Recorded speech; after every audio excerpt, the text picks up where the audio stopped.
السلام علیکم ورحمۃ اللہ وبرکاتہ۔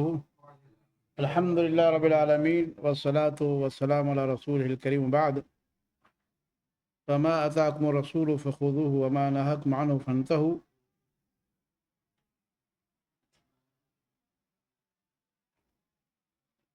بلوغ المرام من ادلۃ الاحکام، باب صفت الصلاۃ۔ آج کے باب کی جو حدیث ہے وہ اس موضوع پر ہے کہ ہاتھ کہاں رکھے جائیں گے۔ ہاتھ باندھنے کا ذکر ہے۔ اب ہاتھ کہاں باندھیں؟ تو پہلے حدیث پڑھ لیتے ہیں انشاءاللہ۔ آپ میں سے کوئی حدیث پڑھے؟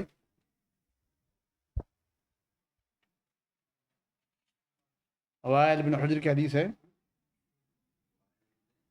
حجر رضی اللہ عنہ۔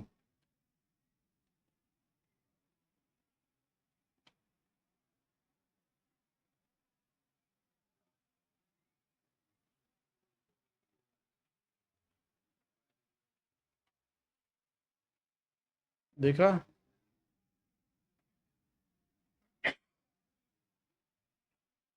چلیے بعد والے آپ پڑھیں گے۔ آپ لوگ کہاں پہنچے؟ ملی؟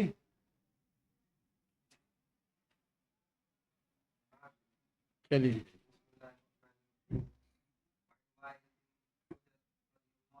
قال صليت مع النبي صلى الله عليه وسلم ووضع يده اليمنى على يده اليسرى على صدره أخرجه ابن خزيمة۔ بسم اللہ الرحمن الرحیم۔ الحمد للہ رب العالمین والصلاة والسلام علی رسول الکریم وبعد۔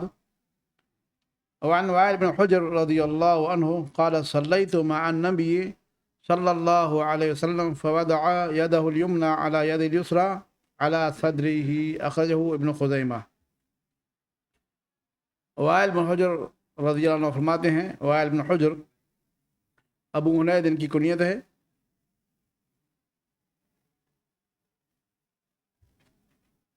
اور حضرت معاویہ رضی اللہ عنہ کے زمانے میں ان کی وفات ہوئی ہے۔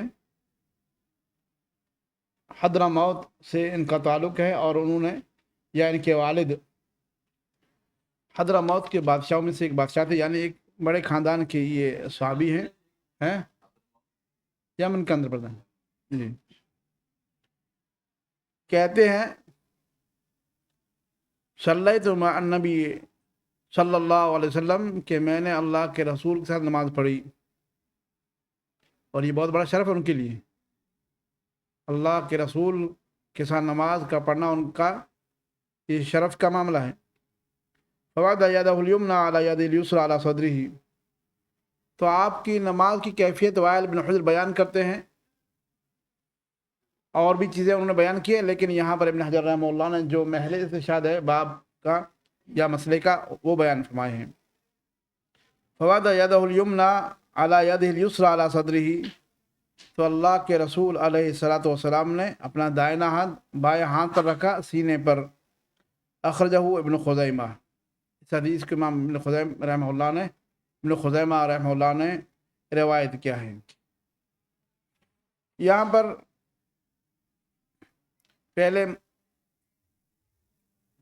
کہ آدمی ہاتھ نماز کے اندر باندھے یا نہ باندھے، تو اس سلسلے میں امام مالک رحمہ اللہ سے ایک روایت منقول ہے یا ان کی طرف منسوب ہے کہ ہاتھ کو چھوڑا جائے گا، ہاتھ کو چھوڑا جائے گا، یعنی ہاتھ باندھا نہیں جائے گا۔ یہ امام مالک کی طرف منسوب ہے۔ دوسرا مسئلہ ہاتھ باندھے جائیں گے۔ کان الناس یؤمرون ان یضع الرجل یدہ الیمنى علی الیسرى، کہ لوگوں کو، بخاری کی روایت ہے کہ لوگوں کو حکم دیا جاتا تھا کہ وہ اپنا دائنا ہاتھ بائیں پر رکھیں۔ ان یضع یدہ الیمنى علی الیسرى، اسے بخاری کی روایت ہے۔ تو ہاتھ باندھنے کا ذکر ہے کہ اپنا دائنا ہاتھ بائیں پر رکھے، اور کیفیت بھی بیان کی کہ دائنا ہاتھ بائیں پر رکھے۔ بعض روایتوں میں اپنی کلائی اور اپنے بازو پر ہاتھ کو رکھا، دائیں ہاتھ کو بائیں ہاتھ کی کلائی پر رکھا، اور جو بازو ہے یا بائیں اس پر رکھا۔ اب یہ دوسرا مسئلہ، تیسرا مسئلہ اس کے اندر کہ ہاتھ کہاں رکھے جائیں گے، سینے کے اوپر یا ناف کے اوپر، سینے سے نیچے یا ناف کے نیچے. ناف کے نیچے کے سلسلے میں احناف کا قول ہے کہ ہاتھ ناف کے نیچے باندھے جائیں گے، اور تحت السرہ اس میں ذکر ہے، حضرت علی کی روایت ہے اور ابو ہریرہ کی بھی شاید روایت ہے، جس میں یہ ہے کہ سنت یہ ہے یا اللہ کے رسول صلی اللہ علیہ وسلم کی نسبت کی ہے کہ ہاتھ کو ناف کے نیچے تحت السرہ رکھا جائے گا. لیکن یہ روایت ضعیف ہے، سخت ضعیف ہے. اس میں عبد الرحمن بن اسحاق الکوفی راوی ہے، وہ ضعیف ہے. عبد الرحمن بن اسحاق دونوں کے اندر، عبد الرحمن بن اسحاق الکوفی یہ کیا ہے، ضعیف راوی ہے.